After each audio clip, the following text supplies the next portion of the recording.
Yes. Yeah. Oh, right. So, this will be easier. So, if it starts buzzing, I'll put it back.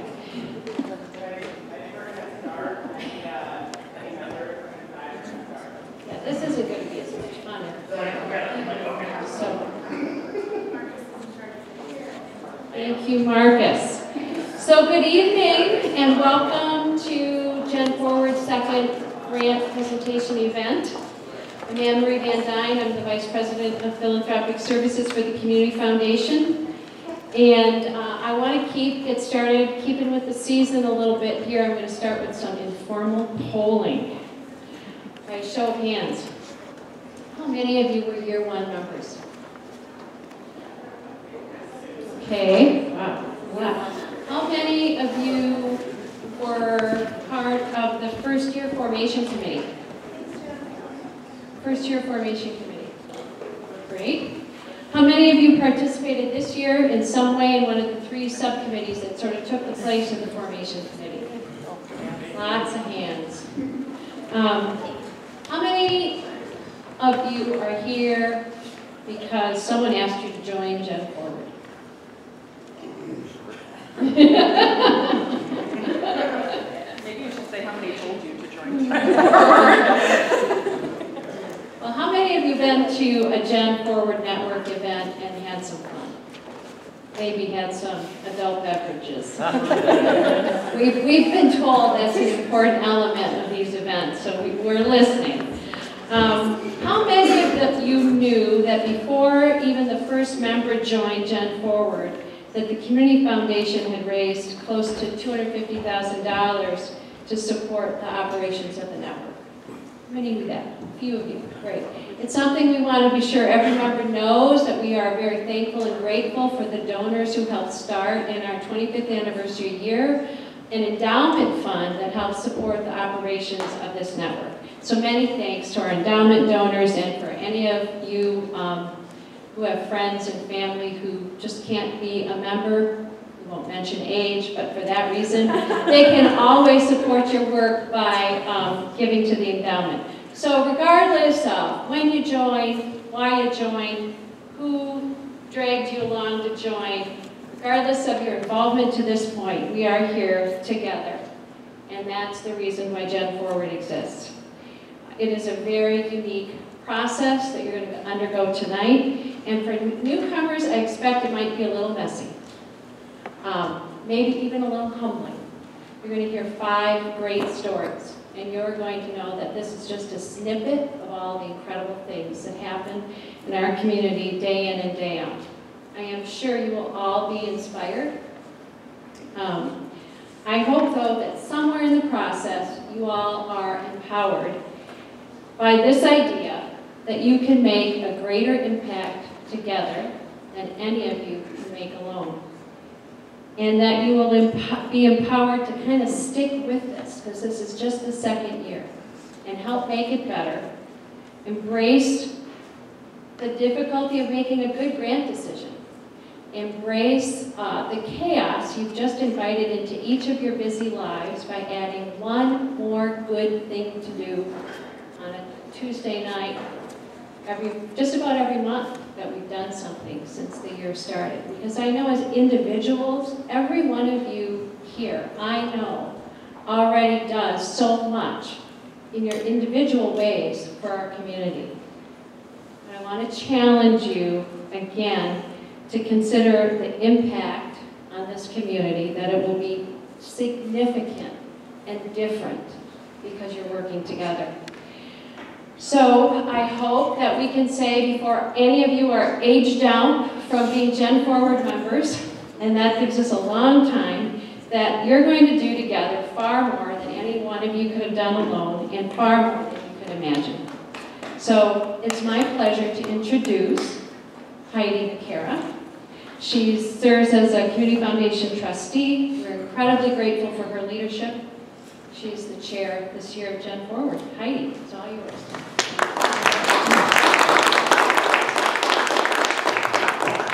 Okay, thank you everyone for taking time on your busy schedule to be here this evening. It's been a great honor serving this year. So But before we get to the formal presentations, which I'm very excited to hear, there are 5 incredibly worthy candidates. I want to just take a minute to reflect on how we got here. So this is year 2, like you heard, many faces in the crowd. I remember sitting around a table in year 1, trying to figure out a name to begin with, and then another name, and the process was tedious at times. So I just want to say thank you to all those members, and especially Shannon White, who's with us tonight, who served as the chair during that difficult formation year. So thank you for your leadership, and it brought us to year 2. So we kicked off our membership in May, way back in May, and we did a phenomenal networking opportunity in the newly opened and christened Farmers Market, which was fabulous, and we enjoyed the sunshine and friendship and a couple of drinks in July. And we voted then that neighborhood and community improvement would be the theme of our second grant. And you may recall the first grant was youth. So Joel was the grantee that you'll hear from this evening of the first grant in his work in youth. But this go round, and that's the beauty of it, that things change, that this go round would be neighborhood and community improvement. So tonight we're going to hear from 5 organizations working hard to make this community a better place to live, work, play, raise our kids, come home to. And this recipient will receive over $16,000, which is phenomenal, that has been pooled from over 61 memberships. So that it's an incredible testament to all the work that's been put in before me, and I just am thrilled to announce that that number has come to life and that we're able to put that back into the community. So voting is going to open this evening after you hear from these community organizations, and then we are going to keep everyone connected through the winter months. So we're going to have some networking events to help encourage and enhance your knowledge of what's going on in the community and towards community improvement. And we're going to keep talking. We're going to keep opening and having an active dialogue about what we want to see in our community and how we can make get the biggest bang for our buck, so to say. So, with that being said, I am very pleased to introduce Joel Rash. As I mentioned, he was the recipient for Red Ink of Flint last year and our host for this evening. So, thank you very much. I really hate microphones. The kids at the teen club don't let me touch anything that plugs in because it invariably breaks. I want to thank Heidi for the introduction. As she mentioned, Red Ink was the recipient last year of the inaugural Gen 4 grant. It has made a tremendous impact on our organization, and spoke through that on young people in the community. I know we're a couple minutes behind, so I'll be very brief. We received $15,246. 2/3 of that went into our program, No Child Left Online, that gets young people active and outdoors, and 1/3 went into our Art Walk program. Actually, I see a bunch of people who have been down to our art walks. The next one is coming up in November. It's called The Art of Protest. It'll have art from students at Powers Catholic High School, Flint Southwestern High School, and beyond. You're all welcome to come by and check it out. We just had our last outdoor activity for No Child Left Online, a zombie hayride. I don't know what that is because I didn't go, because the last thing a bunch of teenagers need having fun on a zombie hayride is somebody older than most of their dads. So I sat that one out, but our goal was to have 20 activities this year. We're at 28 and counting. We have a little money left. We have 2 cold weather activities. We're going to go rock climbing down at Planet Rock in Pontiac, and then if we can get transportation and enough bodies, we're going to go curling at an ice sheet in Lansing. So that'll keep us a little busy in the summer. I was in your seats last year, if you're a presenter, nervous, trying to figure out what I would say. Red Ink had the benefit of going last, which bought an extra 25 minutes to actually write a presentation. So my advice would be to be calm, speak slowly. Remember there's a camera running and your presentation would post online for Gen 4 network members who aren't able to be here tonight. So while you're looking at the crowd, give a shout out to the camera once in a while, they'll appreciate it. What's going to happen is each of the presenters are going to come up in turn in alphabetical order by the name of their organization. They'll have 3 minutes to make their pitch, and then I'm going to bring up Isaiah Oliver, who is a Gen Forward member and the Vice President of Community Impact at the Community Foundation. He's going to conduct a 3-minute Q&A. Your timekeepers are sitting right in front of you. They're going to hold up cards. You'll get a yellow card at your 1-minute notice. You'll get a red card when your time is up, and you really do have to stop talking then, or somebody will come and give you the hook like they did Mellow here. Presenting tonight is Carriage Town Ministries, Genesee County Parks and Rec Commission, Kettering University, Metro Community Development, and St. Luke New Life Center. With that, I'll do the intro for our first presenters. This is Emily and Tyler Rossmessler from Carriage Town Ministries.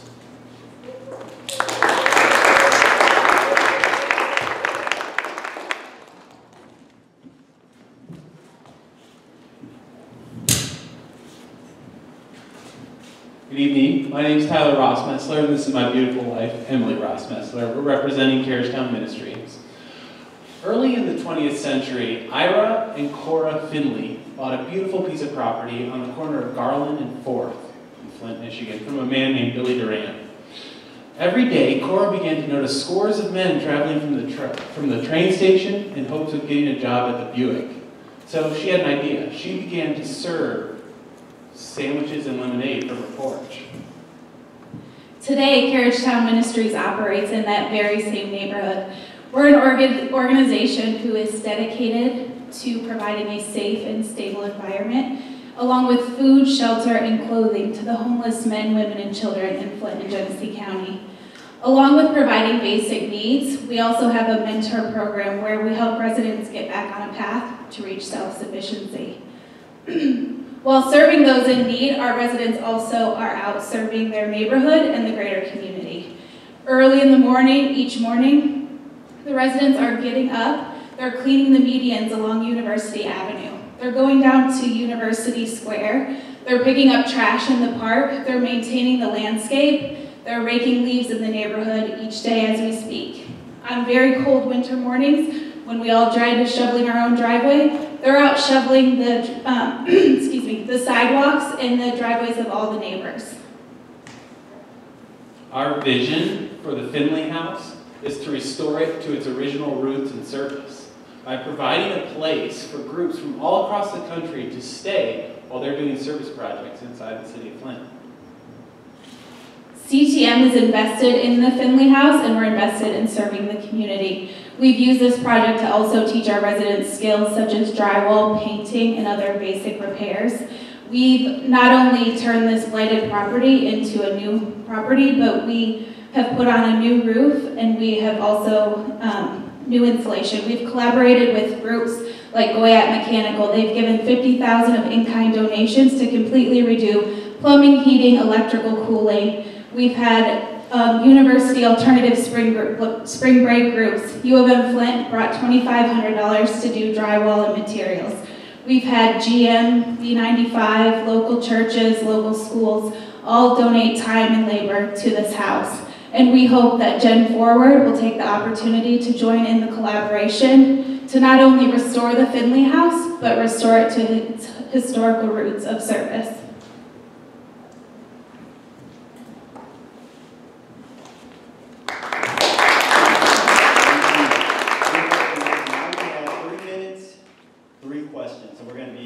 Efficient and effective as possible. If you have burning questions, please be prepared to ask those at this time. So question, the house looks like it's been restored a lot already. So what's left? Yep. And does $16,000 cover? Yes, that's a great question. So what remains, so we've had a lot of volunteers in doing work. What remains is we need to mud the drywall. Then we need to get the paint to paint it, and then we need to do the finishing touches on the wood floor. That's what keeps us from opening in July of 2015 to host our first group. So, but will the 16,000 cover all of that? Yes. Okay. Sorry. If you do not receive the funds from Gen 4, will you still be able to open in July? What's your contingency? Yep, so if we do not receive these funds, the goal is to continue to seek other volunteers to donate time and labor and continue seeking other grants that are out there with the hope of opening in July of 2015. When it's completed, will the house be available for any organization, or is it only religious affiliated? That is a great question. Any organization. We've had universities from New Mexico and Virginia Tech who have already come to stay on our campus to serve Flint. So anyone from local universities, university service groups, schools, religious group, anyone. Anyone who's willing to work in that city. All right, thank you. Thank you. Give them a hand, please.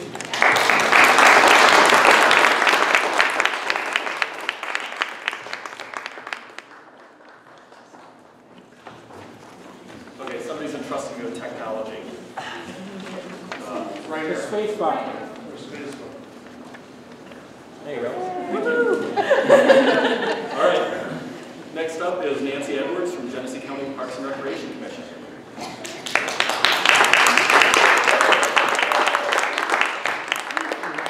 I made it up here without tripping. Yay! Good evening. I'm Nancy Edwards. I'm the Recreation Programs and Grants Officer for the Genesee County Parks. Excuse me, I have a little bit of a cold. Our proposal, which you have all seen, is to do a summer playground program at Max Brandon Park and McKinley Park. Both are City of Flint parks. And so one of the things that makes this an awesome opportunity is that those parks are now part of the Parks Pilot Partnership Project. You say that 5 times fast. That's too many P's. This agreement that we signed with the City of Flint that allows us to provide maintenance and security in those parks. It started on July 7th. If you haven't seen what's changed in those parks, you need to go. It is awesome.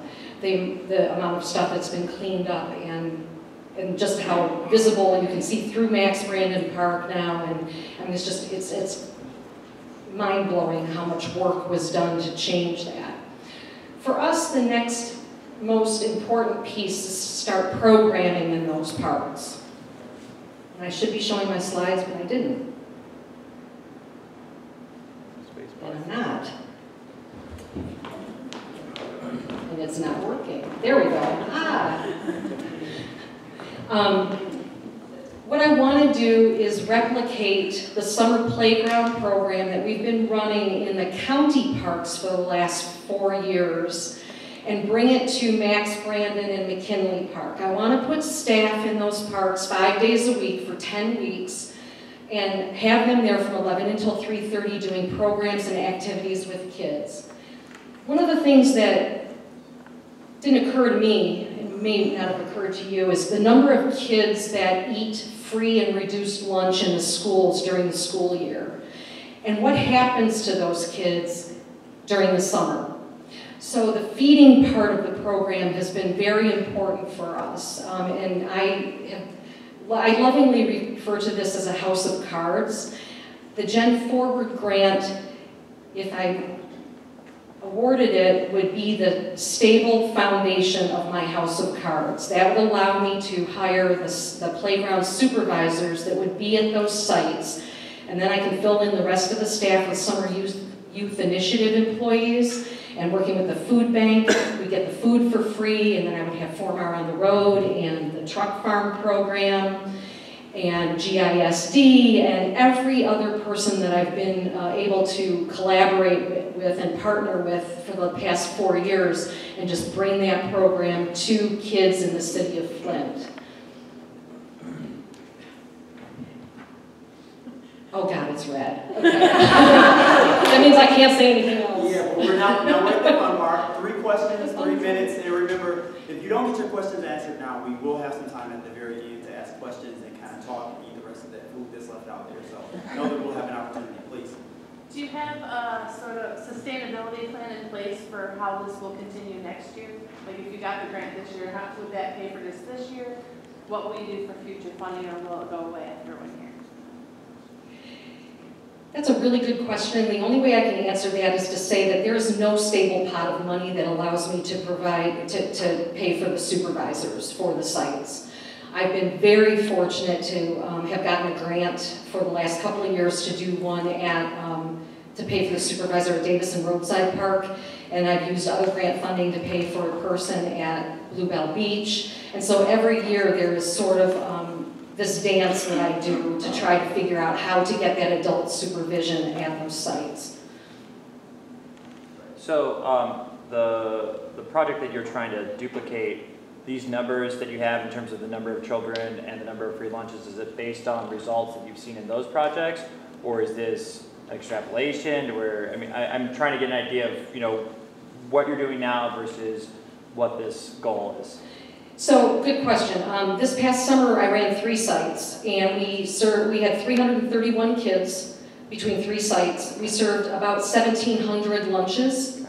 And so it's based on the years of experience that I have doing this, is kind of, and also kind of knowing what the neighborhoods look like. We partnered with the Flint River Watershed Coalition to do a Love Your Lake program at a couple of these parks, and I got to meet some of the neighbors this past summer and see the number of kids that are in the vicinity. So how are you recruiting, like if you were to receive this, how do you recruit the kids, and how do you say only this many kids are going to be served? Like, how do you cut off, and how does that portion work? That's easy. I don't. Okay. We don't cut off the number of kids. The way that we recruit, I do a flyer that goes home with every single kid in Genesee County through the GISD. So that's about 40,000 flyers, and then the program is also advertised in the County Parks Family Fun Guide, which we did about 60,000 of those, and those go out all over the county too. We don't cap the number of kids. It's completely free, and that's part of it's interesting because you never know how many kids are going to show up on any given day, and then we have to make these runs for food, and but every kid gets fed, and we have a system that works. Thank you all. Great questions. Didn't answer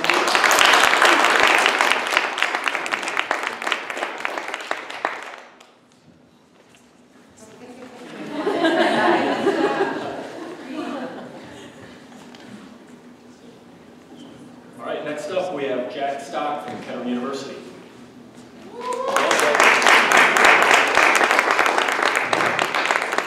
Thank you very much. Yes, I'm Jack. I'm at Kettering University. Just delighted to be here, and I want to make sure that I get a chance to talk about Service Saturdays, the work that we're doing at Kettering University, and the opportunities that we see happening with our students, that we get involved in the community through student service, which is not required at Kettering University. It's a private college, but here locally along University Avenue, within the last 2 years, the leadership at Kettering University has made community vitality a real priority. So one of the things that we find ourselves doing is inviting the students to get involved in their community. And by doing so, I need to tell one other story, which is how the University Avenue Corridor Coalition came to be. Kettering University is located on the corner of University and Chevrolet. 3 years ago, the neighbors from around the community were invited onto our campus to get involved in what's called a CEPTED, Crime Prevention Through Environmental Design project. And that project was the idea that you can change your environment and reduce crime.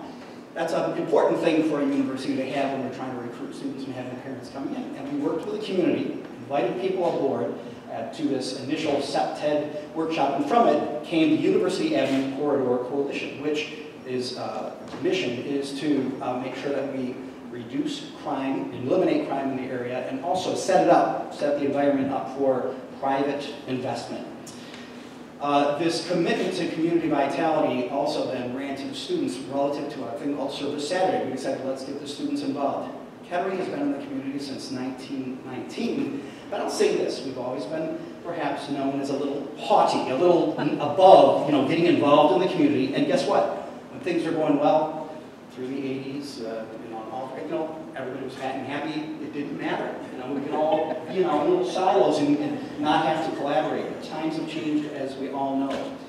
And so what's occurred is that Kettering has said, with this new leadership of Bob McMahon, let's get out there and get our students involved. One of the things we have to do in an engineering endowment school, where we don't have liberal arts per se, is to make sure that we are getting a rounded education for these young people. And one of those things we can teach them is civic engagement. And that's what's behind the service Saturdays. So we get students doing cleanups and brush ups. You see the medians that are on University Avenue. They were adopted by our students. We go out to the 3 neighborhood associations that are adjacent to Kettering University. That's Mott Park Neighborhood Association, Carriagetown Neighborhood Association, and Glendale Hills. And we said, hey, what projects are you doing, neighborhood associations? What do you see as a priority? What would you like to have get done? They report back to us. We'd like to see A, B, and C. Could you help us? Sure. Let's get our students involved. Does that say 2?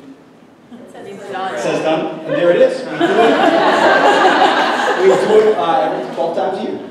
All right, now at the fun part. I actually don't need the mic. You can hold on to it. We're going to be prepared to do 3 minutes and 3 questions. It's going to be a lot like popcorn, so most people that have questions prepared, they kind of blur them out. We get them through, and you get to answer right away. You ready, Jim? Yes. All right. If you have questions, please. What is the funding used for exactly? So the funding, exactly, is about our ability, volunteers are great, but, it costs money to get involved in landscaping projects, to paint a house, to upgrade and work with different projects that the neighborhood associations, for instance, and our partners along the University Avenue have given us. So they require funding to simply do the materials for landscaping, the paint, all the equipment needed. Our goal is to have every sidewalk edged from McLaren Hospital to the end of University on Saginaw Street before the end of our term of doing these service Saturdays. That requires material. We're doing concrete, or that is to say sidewalk repairs, and that's going to require material. So these are the sorts of things that in the end you have this beautification of University Avenue. Do student volunteers receive any kind of credit or any sort of? It's totally voluntary. They do not, unlike perhaps some public institutions which might incorporate that, and certainly high schools. We do invite anybody to come do service Saturdays with us, and faculty and staff to get involved as well. No credit whatsoever. It's sort of a difficult question, Jack, and I'm sorry to put you on the spot, but as a steward of the money, because I feel like it's mine, you're in a really unique position in terms of all of the 5 groups that are here, in that you're a private institution and you have really successful, wealthy alumni. Why wouldn't you approach that, like 3 alumni or 4 alumni, and say, can you just give us $5,000? We want to make a place that you went to school a better place. Why come to us, just out of curiosity? Well, in fact, alumni have supported it, and we most recently, 2 years ago, when we kicked this thing off, got a $10,000 award from an alum, and we've spent that down. And we continue to look for different resources. But it's a fair question, and alumni do support it. And they in fact come back on campus and do voluntary stuff. But there are a lot higher priorities for alumni too in terms of what they think ought to be done. It's a hard sell. It's a hard sell to get folks to think back to Flint and say, I'm going to contribute to the Matt, I can't count away. Okay, how many, you said that you did this for 2 years so far? Yes. And how many total students have participated over the 2 years? Each year we've had over 200 students, and most recently we've had 2 days where there's been 150. I don't think that the slides show the sorts of things. This first one in particular, though, shows one of the days where we had 100 plus, and then the previous day there was a great shot in front of the Children's Museum where we did a lot of service as well. So everyone give Jack stop.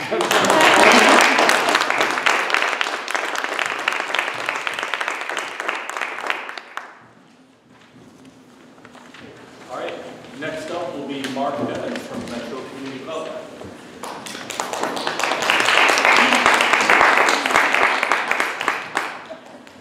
And Diana Kelly. I'm the backup guy. She had to go to the dentist today, and so it would take 3 minutes to just talk about that. But my name is Mark Evans, and I work for Metro. On behalf of our board and CEO, Robbie Alamanchi, it's a pleasure to present our Gen 4 presentation entitled Safe Communities. Metro's mission is to create stable and vibrant communities. And we have three focus areas: asset building, coalition building, and community building. Metro Flint Youth Build and the BNC Building Neighborhood Capacity Program is guided by me and Diana. And so the Metro Flint Youth Build focus on youth that's 18 and 24 in need of a general education degree.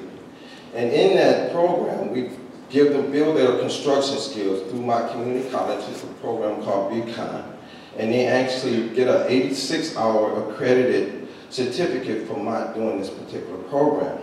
In the BNC program, we focus on working with residents to identify things in their area in regards to public safety, housing, and they kind of create the plan. Now, if you look at our talking points, and going to your main question here today, why will this grant make a difference? What we're looking at as far as the Safe Communities Initiative is to complete 200 community service projects in Wards 1 and Wards 3.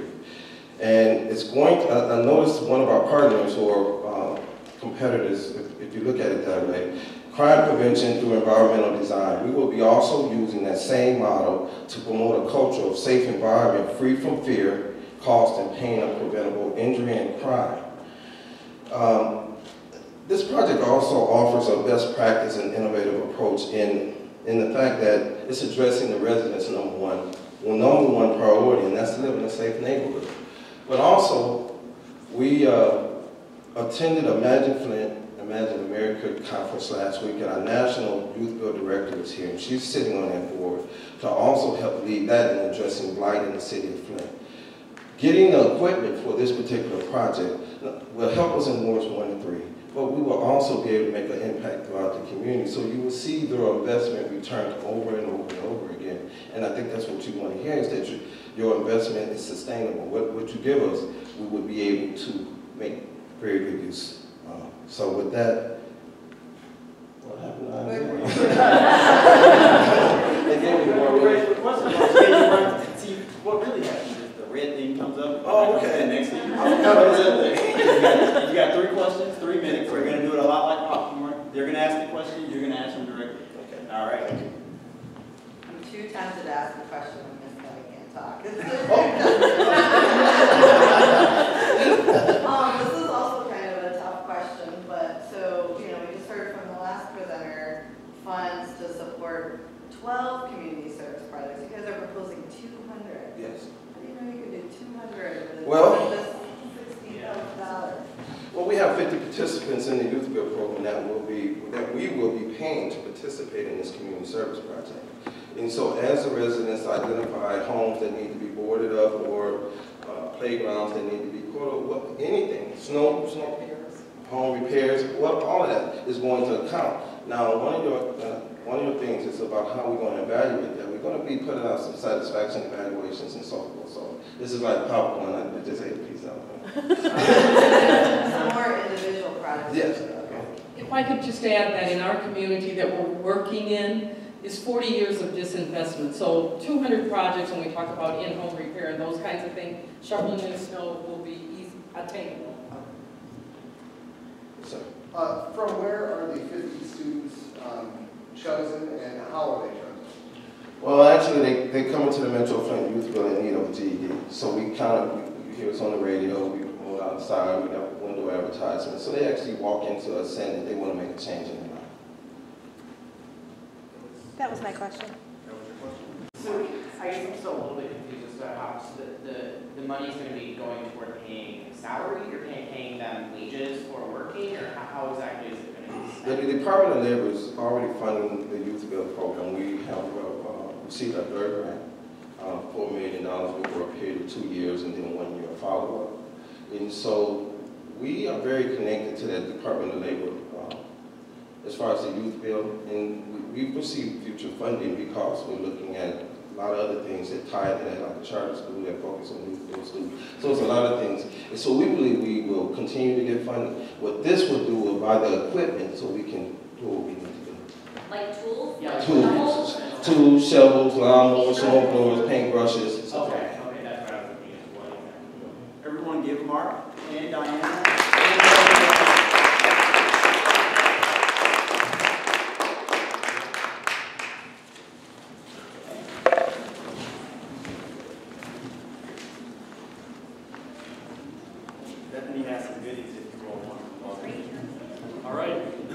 I'd like to bring up our final presenters, Sisters Judy Blake and Carol Weber from the St. Luke New Life Center.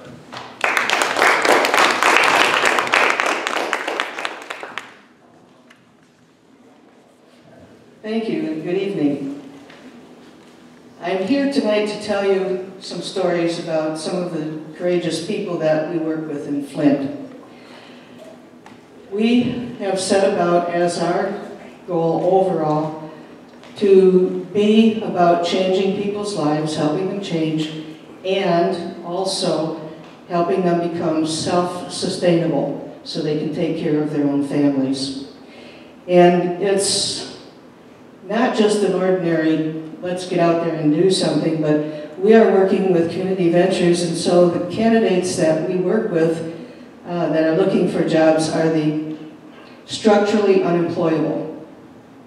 So these are the felons, the homeless, the folks who've been living in poverty for a long time, at-risk youth, and the uneducated. That means they don't have a GED or they don't have a high school diploma. We also work with veterans and the homeless. Right now I've got 2 guys working on our crew that are homeless. We decided to do what we did with the women's program and open up the doors to the men so that they too could become self-reliant. And as a result, through Community Ventures, we have been able to hire 20 men, 20 out on the street. We have 4 that work at the center. And what we have done is, talking to the gentlemen, they set the goal of what they wanted to do. We decided to start a small business based on lawn care and snow removal. And for ourselves, if you look at that map up there, we started with, our goal was to go to Stewart Avenue and all the way down to beyond Bassett Park, between Clio Road and DuPont. The yellow space that you see there is what we have done since July 1st. The kind of goldish color, beige on top of it, is going to be the next area that we move into. And we have, any pictures for the houses? Okay. We have, there's our equipment out there. We've taken houses that look like this all over in that area, and there are a whole lot of them. And we have transformed them from this to that.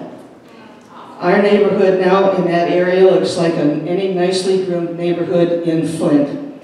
The neat thing that I saw one night going home from work was a little kid riding his bike on the sidewalk. That never would have happened because of the overgrowth and the things that can be hiding in that. So we have succeeded in doing what the men wanted to do, which was, 1, do something to give back. You sure? Thank you. We have 3 questions we're going to do. Okay. I will ask the first one. Would you complete your sentence, please? Okay. You scared me now, I don't know where I was. What they wanted to do was to prove that the disposable people, which they consider that northwest quadrant of Flint to be, could do something really important for the city of Flint to bring safety to the residents in that area. Thank you. 3 questions, 3 minutes, just like popcorn, you all shoot them out. I would agree with you that especially felons are the hardest segment of the population to employ. What is the end game for these felons? I understand that, I imagine this is some sort of temporary employment. Yes. What is after that for them? Okay, after that, and before, and even now, we're going to start training them with other skills, plumbing, heating, electrical, roofing, so that they can start small businesses themselves. And with the help from Habitat, they will do some of the Habitat projects that the new owner of the home can't do. So they will be hired then through their businesses to do some of that work. So what's, it's the same question that's been asked for pretty much everybody else. The money specifically is going towards paying wages or material costs or? It's mostly materials. Right now, we're looking at snow removal, and we don't have anything for it. We need a truck with a plow on it. We need snow blowers and all the usual stuff that we're going to need through the winter, because we are going to take care of the sidewalks for all those properties that we have cleared, because many people around them can't do it. They're senior citizens or they're parents with small children and no equipment. So we're going to keep the sidewalks clear so they don't walk in the street and get a jaywalking ticket from the police. Sure. It's true. We have time for questions. Seeing none, give Sister Judy and Sister Carol a hand. Thank you.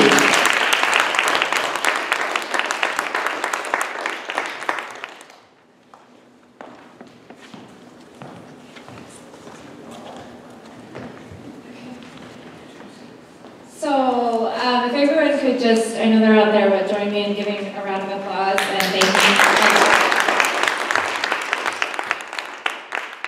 So now the fun begins.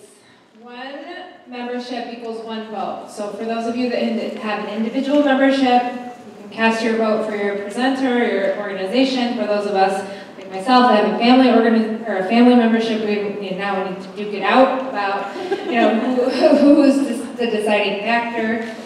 And so check your email tonight, and there'll be a survey link, and you can cast your vote by midnight, November 6th. So you have a little bit of time to mull it over, take another look at the information that's been provided to you, and again, you can visit the video, which will be posted as well, right? Yeah, for sure. Okay, so you can rehash that in your mind if you want to. And if you have any questions that we weren't able tonight, don't rush. Like I said, the presenters will be, or what was said before, presenters will be out there to answer additional questions, have another beer, have some more food, and get to know everybody else. And just as a last note, I want to, excuse me, thank the staff members of the Community Foundation, Jen Farrington and Alex Dawson, for doing a phenomenal job throughout the process of supporting us.